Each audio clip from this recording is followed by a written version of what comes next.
sa Glorieta 2 sa Makati City kanina lamang. Ito na iulat ng Reuters batay sa report ng pulisya. Alamin natin ang update kay Zen Hernandez na lulan ngayon ng Sky Patrol. Zen.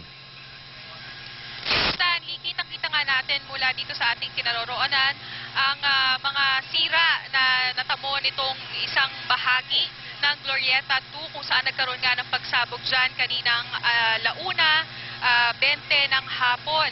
Sa inyong monitor ngayon ay makikita nyo yung mga nagkalat na mga bahagi ng struktura na sumabog. At unti-unti na nga na nagdadatingan lahat ng mga pulis at mga bumbero at maging mga emergency units ng Makati.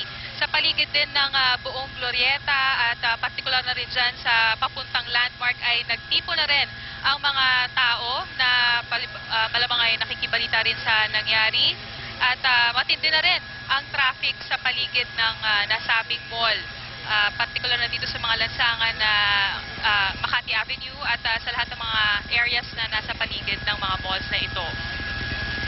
Kung nakikita nyo, Stanley, maraming mga sasakyan din ang nadamay dyan sa site na pinangyarihan ng pagsabog. May mga nakita tayo dyan ng mga ilang sasakyan na nabagsakan din ng ilang bahagi ng sumabog na area. Zen, Yes, Zen, sa nakikita mo ngayon, kumusta naman ang seguridad at ang daloy ng trapiko sa mga katabing lansangan? Stanley, matindi na yung daloy ng trapiko. Halos wala na itong pag-usad sa paligid ng mall, yung mga major areas dyan like Makati Ave.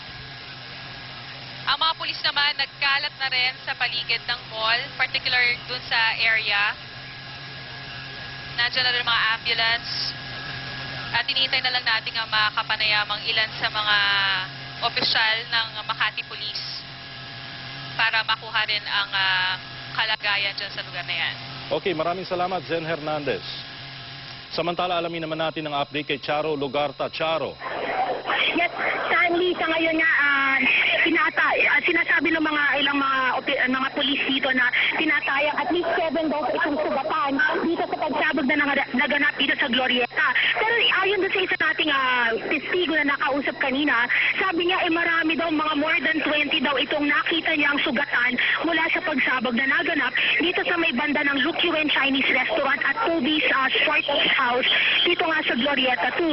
Sa ngayon napakaraming tao sa kali, yung normal na shopping day dahil maraming sale ngayon dito sa Glorieta, kaya maraming mga Christmas shoppers.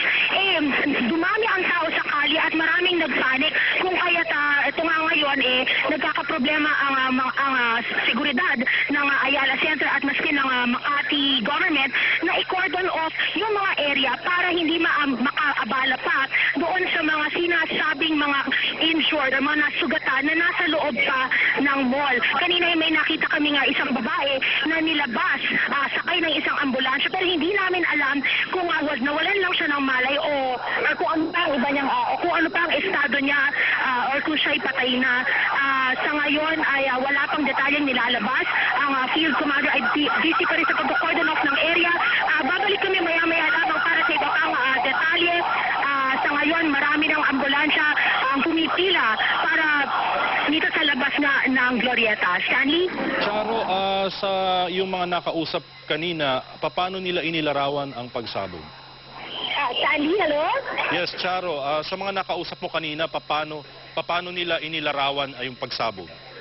Biglaan daw, Stanley. Ang sabi nung ating nakausap na isang babae kanina, nandun mismo sa mall nang maganap ang pagsabog, bigla na lang daw na, nakarinig daw sila ng malakas na pagsabog at kung kaya't nagpanik ang maraming tao. Tapos ang susunod na niya nakita at ang naaalala niya na ay duguan na daw. Marami na daw siyang dugong nakita doon sa paligid nga sa Glorieta. Stanley? Charo, may lumalabas na report na isa umanong gas leak ang pinagmulan ng pagsabog. Totoo ba ito?